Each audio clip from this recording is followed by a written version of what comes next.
The New York Yankees found themselves stuck between two worlds in the early 1990s. Freed from the ominous presence of George Steinbrenner, who was suspended in 1990, the organization was building the foundation for a side that would go on to dominate baseball in just a few years' time. Yet, the franchise couldn't stop with the petty bullshit it had become known for, even without the boss around to ringlead the entire operation.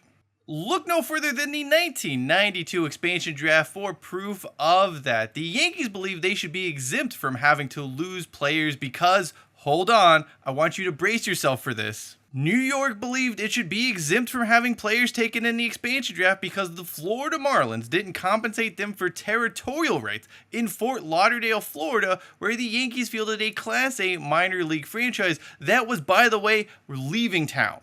I'm Cheyenne Hollis, this is The Touchback, and today we have the story of how the New York Yankees tried to weasel out of the 1992 expansion draft. I'm too important to this team. Big Stein can't be flopping and twitching. The New York Yankees have long believed they are the center of the MLB universe, and everyone and everything just sort of orbits around them. In some ways, that is true, and in other ways, that is very much false. And regardless of how you feel about the Bronx Bombers, there could be no debate that the sport is far better off with having the Yankees around than they would be without them. However, the Yankees have undoubtedly developed this sense of self-entitlement that is unrivaled in all of sports. Simply put, the Yankees believe that rules apply to others and not to them. To understand how that impacted the 1992 expansion draft, we must first revisit the 1968 expansion draft, where the Kansas City Royals and not long for this world Seattle Pilots were filling out their rosters. Each American League team, remember, it's AL only because the league split was still a very real thing. So every American League team at this time was allowed to protect 15 of their players. Fair enough. Well, apart from the New York Yankees, they had a Mickey Mantle issue. The slugger was well past his prime, but still very much a franchise icon and a fan favorite. As a player with utilitarian value, he had none. He was unnecessary. But as a Yankee legend, well, the thought of him for suiting up for any other team in the American League was, as Yankee chairman of the board and president Mike Burke stated, unthinkable. New York had also said on several occasions in no uncertain terms that they were going to protect Mickey Mantle. And then their protected players list came out and they didn't protect Mantle at all.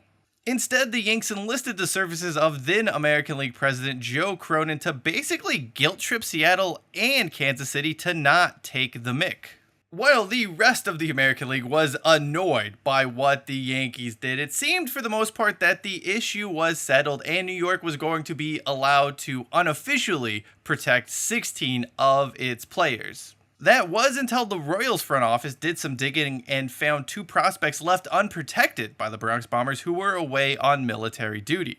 New York did not like that one bit. In fact, they went to the American League and demanded the rules be changed so players away on military duty were exempt from needing to be protected in the expansion draft. In other words, the Yankees had found a way to protect 18 of their players despite every other team in the American League only being allowed to protect 15. After mulling everything over, Kansas City sort of thought, why not take Mickey Mantle? There was nothing preventing them from doing so, and they had just sort of grown tired of all of the Yankee nonsense. Since Mantle wasn't on the Yankees protected players list and he wasn't away on military duty, the Royals could still, in theory, select him in the expansion draft without any problems. They were going to do so until the future Hall of Famer sent the Royals front office a telegram saying he wouldn't report to the ball club. Many folks have surmised that the Yankees were actually the ones who sent the telegram, but there's no real proof of that. Ultimately, none of this mattered anyway. Mantle would retire a few months later without playing another MLB game again. The 1976 American League expansion draft came and went without issue for the Yankees, and there wouldn't be another one until 1992. Heading into this occasion, the Yankees were facing a bit of a roster crunch. It had quite a few prospects it had wanted to protect as they knew that these were going to be players they could build upon in the future. At the same time, it wanted to keep its major league players around as the club was looking to end an absolutely embarrassing playoff drought. I'll spare you the convoluted rules surrounding the 1992 MLB expansion draft, but suffice to say, the Yankees could not keep everyone they wanted to. Not that they were the only team facing this problem, but for New York, they just felt that it was somehow unfair to them. Instead of just owning up to the fact they were going to lose players they wanted, like every other team in baseball had done, the front office began cooking up a harebrained scheme to get out of the expansion draft entirely. That all starts with the Fort Lauderdale Yankees, a single-A affiliate that played at the Big League Ball Club spring training site in Florida. According to those in the Yankees front office, the Florida Marlins playing in Miami was infringement of that team's territorial rights. There was actually some precedent for this under the rules of the Professional Baseball Agreement, which governed the relationship between the major and minor leagues. Teams moving into a 35-mile radius of an existing team, regardless of where it sat on the baseball pyramid, were required to monetarily compensate the team in that area before beginning operations. The issue was that no one could actually define what beginning operations meant. For Major League Baseball, they insisted that operations didn't start until the team was actually playing games in that city, or at the very least practicing. The Yankees, as well as the Miami Miracle and Denver Zephyrs, two other minor league teams impacted by the 1992 MLB expansion, believe the process started as soon as expansion was confirmed in those cities. There was no clear idea of what compensation would look like for their clubs or when it would be distributed. The minor league teams wanted major league money, and MLB believed the payouts should be at minor league levels. Complicating this even further for the Yankees was the fact they were moving their single-A affiliate in Fort Lauderdale to Tampa, where they were setting up a new spring training facility. That is correct. There was actually never going to be any loss for the Yankees because they were leaving the market entirely before the Marlins would have started play in Miami. That didn't stop New York from pressing ahead with its demands for compensation. And hey, the Yankees, they didn't even want money. They had an alternative solution they felt would work for everyone. All Yankees players would be protected from the two expansion teams, and then they wouldn't have to be paid for losing the Fort Lauderdale market to Miami. As you can imagine, no one was interested in hearing that argument. Not in Major League Baseball, not in the court system. Absolutely no one had any time for what the Yankees were selling here. Another minor league club in the same league that the Fort Lauderdale Yankees played, the Miami Miracle, sued the Marlins over those territorial rights issues, but they were rebuffed by the New York State Supreme Court, who told them, you guys need to settle it in arbitration. With no outline for compensation settled, everyone involved from the minor league side of things just wanted to halt the expansion draft as a way to ensuring they could be fairly compensated. Their idea was, I suppose, that Major League Baseball would be more inclined to negotiate if it was holding up the operations of these teams. None of those efforts succeeded, by the way. As for the Yankees, MLB basically just sort of brushed them aside, despite the organization sending Major League Baseball numerous threatening letters that were just all over the shop in terms of what they wanted, what they were doing, what they demanded.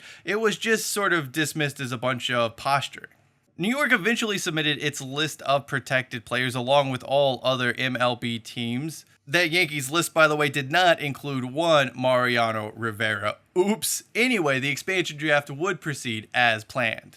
It was not a kind experience for those in pinstripes. The team would lose starting third baseman Charlie Hayes, 1990 first-round draft pick Carl Everett, and Brad Ausmus, a player who went on to have a long career as a big league catcher.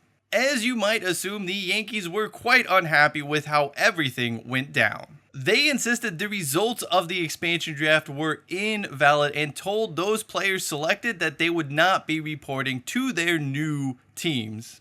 This was sort of uncharted waters for baseball. It would be easy to dismiss New York's action as just sort of huffing and puffing and trying to get their way. But at the same time, putting players directly in the proverbial firing line here was a statement of some intent. Threatening a lawsuit is one thing, but straight up telling players they weren't to report, that they were staying with the Yankees, is an entirely different ballgame.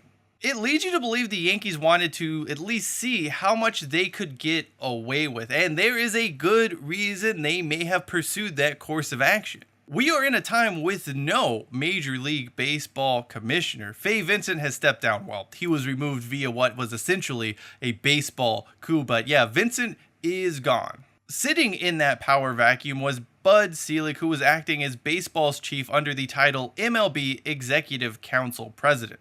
Having grown tired of the Yankee shenanigans during this entire ordeal, Selig actually invoked the best interest of baseball clause to just push and force everything through. Looking at the lay of the land, New York begrudgingly accepted the ruling, knowing the courts had no interest in overturning the results of an expansion draft. Settlement agreements were eventually reached with the Yankees and the two other minor league teams impacted by the 1992 expansion, although the Yankees never did get Carl Everett or Brad Ausmus back. In the dinosaur denying case of the former, though, well, the team probably dodged a bullet. At the end of the day, the New York Yankees trying to weasel out of the 1992 MLB expansion draft, it's such an on-brand move for that franchise. They play by one set of rules while everyone else is forced to abide by another. Thankfully, though, in this case, those efforts were denied.